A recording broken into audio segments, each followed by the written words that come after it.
Hey, this is Jerry Visca, the publisher of Defyeneurs, and welcome to the Visionaries issue that is kicking off the 2017 new year. And oh my God, are we excited, because today we are in the Laurentians in Quebec, and we are live with Lisa McLellan, and she's the founder of Age Smart Fitness. Welcome, Lisa. Hi, Jerry. So nice to be here with you today.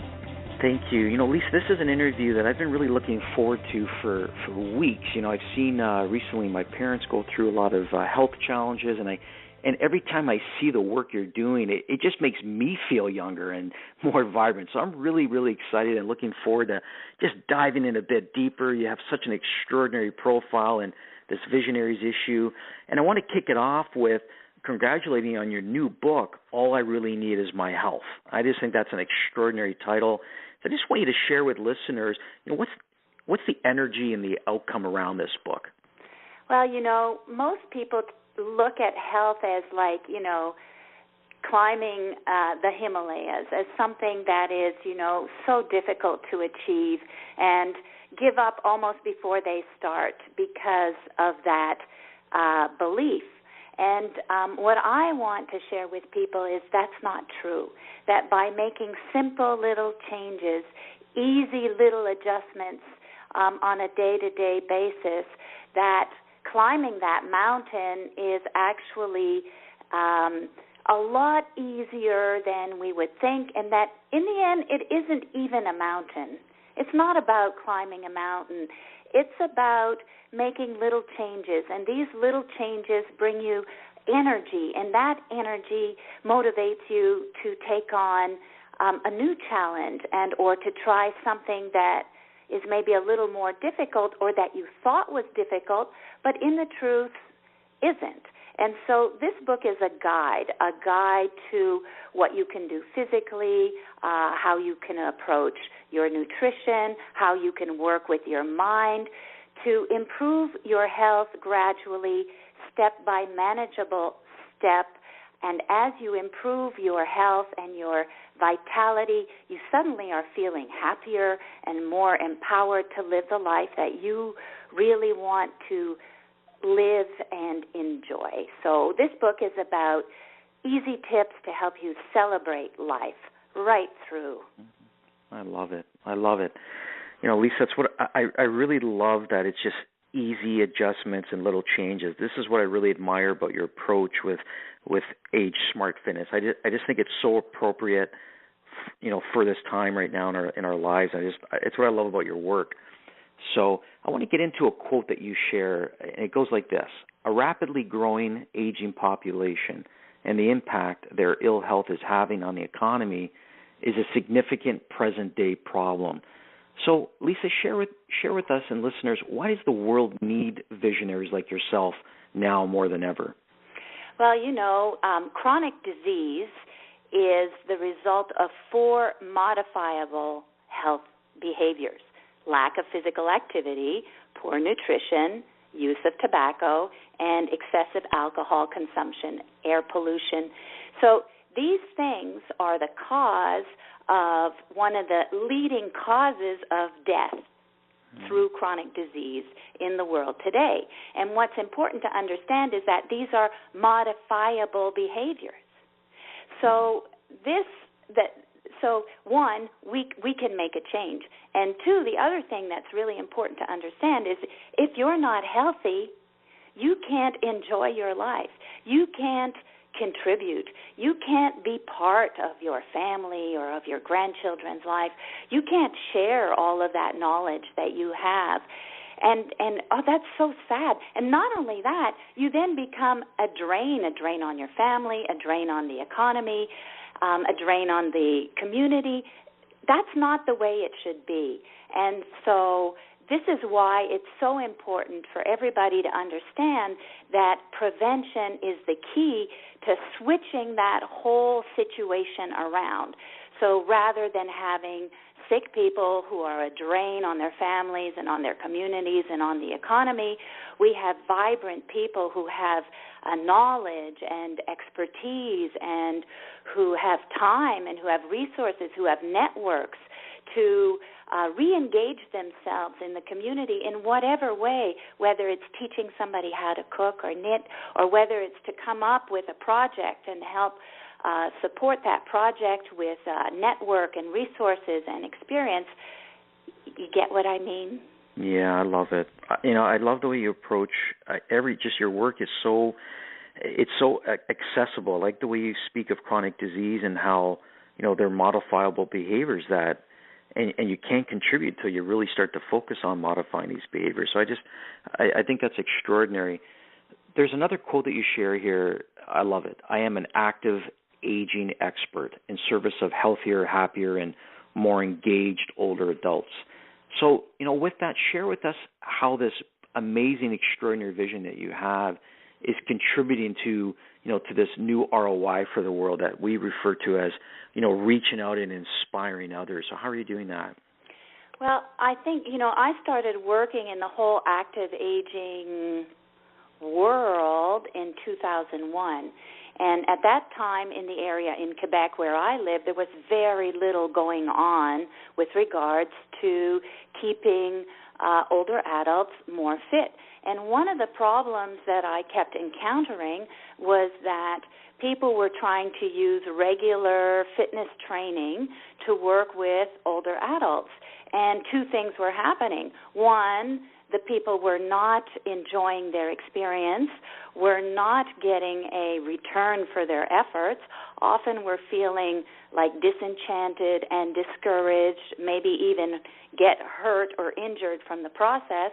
And so rather than feel excited about taking care of their health and their fitness, they ended up feeling discouraged and turned off. Oh, I don't like that. I don't need. And anyway, exercise is something that is difficult for a lot of people. Only 20% of the population is athletic. 80% of the population does not like to sweat, does not like to work hard, does not like to push through it. And so over the years, I've developed this understanding of how to approach becoming fit from wherever you're starting in a gentle, enjoyable manner. And so instead of starting right away with building your muscles, I think that we need to start with becoming aware of our body, with becoming to address some of this stiffness and rigidity and bring in a little bit more flexibility and range of motion. We need to improve our postures and our overall endurance. And so I approach training older adults who are non-athletic with a kind of pre-training program which rehabilitates the body and prepares it to be able to actually go into a fitness training.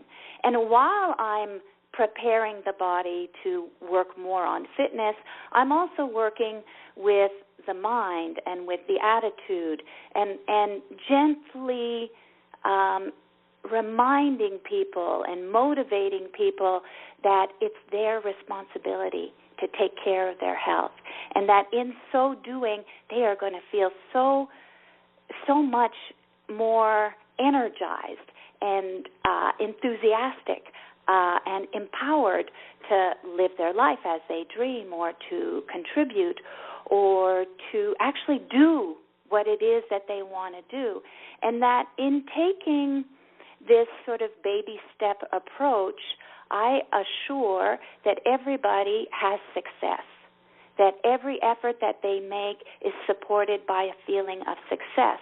And as they move through this process, and I tell them, if you can't get it today, it doesn't matter because you're coming back for the rest of your life, is that they are integrating a new way of being. And as they integrate this new, healthier way of being, they are becoming aware, or they become aware of how powerful these little changes they're making, whether it is to walk every day, or to be more mindful of what they're eating, or to be aware of negativity and or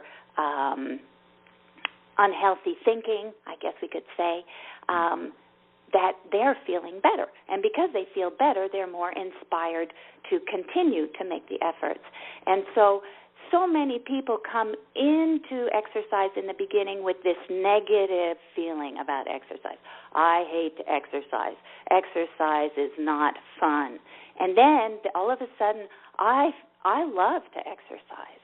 They are having a positive experience of something that is going to transform their life, and in so doing, become responsible for their own vitality and happiness. I love it. You're definitely speaking my language. I love how you speak of a way of being, and I love that you've identified that 80% of the population is not physically fit, but you're making it fun, and I think you're making it really accessible. I love how your program is so holistic. So I want to stay in that for a second, because I look at your photos, and your photos are just gorgeous, and your energy is literally leaping off the pages, and it just makes you want more. What's your one top tip that you can share with listeners, how they can just start doing one thing today? Well, can I tell a little story here? I was at the spa the other day, and I ran into this person who I'd hadn't seen for a while. Oh my God, he was like gotten so heavy. And we were sitting talking a little bit, and all of a sudden he said, Lisa, I gained 25 to 30 pounds. He says, I feel terrible. He says, I can't understand it. I used to run every day, and I was in top shape. And then all of a sudden, about a year ago, I got busy, and I didn't go running one day. And then the next day, I didn't go. And then the third day, I tried, and I was so exhausted. I had lost so much of my energy. And he says, all of a sudden, I realized I wasn't doing it anymore, and I had completely given up. And since then, I'm doing nothing at all. And we continued to talk, and that's where I saw that from where he was now, he was imagining where he used to be, and he was discouraged by that. And so I said to him, why don't you just start by taking a 10-minute walk every day? So I saw him this week, and he looked at me, and he said, Lisa, I went for a walk every morning 5 times this week. And he had a grin from ear to ear. So my top tip is, do one healthy thing every day. You don't have to transform your health today. You just have to do one positive, healthy choice every day. And it doesn't even have to be the same one. It could be physical activity. It could be in your food choice. It could be being aware of your mind. But do it every day. And your energy and your making good choices will be wired into your way of being. And you will become healthier and stronger and more disciplined effortlessly. That is my tip. Beautiful. Absolutely beautiful. I love it. Lisa, another quote that you share, it's got to be my favorite quote, and it goes like this: I want older to be the new cool. I mean, how cool is that? Doesn't it feel good to be you? I just love that quote. So, share with us some of the energy around the difference that you wish to make in the world. Well, I myself am going to be 57. I mean, how did that happen? Mm-hmm. It happened so fast. And the truth is I don't feel old at all. And I look around hanging out with my friends, and a lot of them are musicians and artists and all kinds of people, and there is this incredible richness of experience and depth of life learning and of expertise, in specific skills and a kind of a return to the real things in life. And I find that is what is cool. Not only that, the boomers today come from the 70s and the 60s. And so, of course, we're cool. And so the whole aging, what is coming up in the future is older people who come from a very cool and more open society and mind, who care about the ecology, who care about important things like personal growth and family and a better world. So that's why, for me, older is the new cool is because we have so much to share, so much experience and so much knowledge and so much wisdom to share with younger people to help make life more interesting or easier or more understandable or so you get my point. Yeah, I love it. I love it. You know, Lisa, you're always going to be cool to me no matter where you're at and what age you're at. You know, the world's truly helped by you, and you know, I refer to that deeper why, you know, as the world helped by you, WHY, and you know, I see someone like you living their passion and their purpose and reaching out and inspiring others to do the same. It just, you know, really excites me. So just before we move into the next question, I want to come back to your book. I'm excited about this book. Share with us, how can listeners get a copy of this? Do they go to agesmartfitness.com? They can go to agesmartfitness.com or they can go Perfect. to Amazon, either .ca or .com. Excellent, excellent. There's another quote, Lisa, you share here. It goes like this. I've always walked to the beat of my own drum and chosen freedom despite the challenges.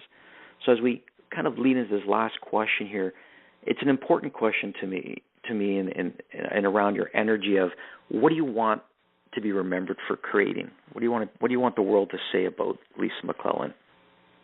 Well, you know, for me, creativity has always been really important. And my whole Age Smart Fitness program is a creative approach to the challenge of aging. It's how I've used my knowledge and my creativity to solve the very challenging problems of an older body, the rigidity and the lack of strength and the chronic disease issues. And so I used a lot of my creativity to find ways to break through those limitations, to free the body and the spirit to regain its vitality so it can engage in a more meaningful, purposeful, free life, celebrated life. So I feel that I have in my life used my creativity to help people, whether they're younger or older, to be their best selves, to become more empowered and fulfill the beautiful lights that they are. That's truly meaningful for me. And that as each one person does that, all the people that they're in contact with will feel that benefit and will be touched by that, and in return, you know, create this rippling effect of positive energy and love going outward into a more beautiful world. I love it. I love it. I call this profile Leading by Example, pages 8 and 9 of the Visionaries issue. Lisa McLellan, Laurentians in Quebec, founder of Age Smart Fitness, author of All I Really Need Is My Health. We're so excited, so honored on behalf of Defyeneurs and everyday people doing extraordinary things. We want to thank you for contributing your amazing vision and your beautiful energy to this issue of Defyeneurs.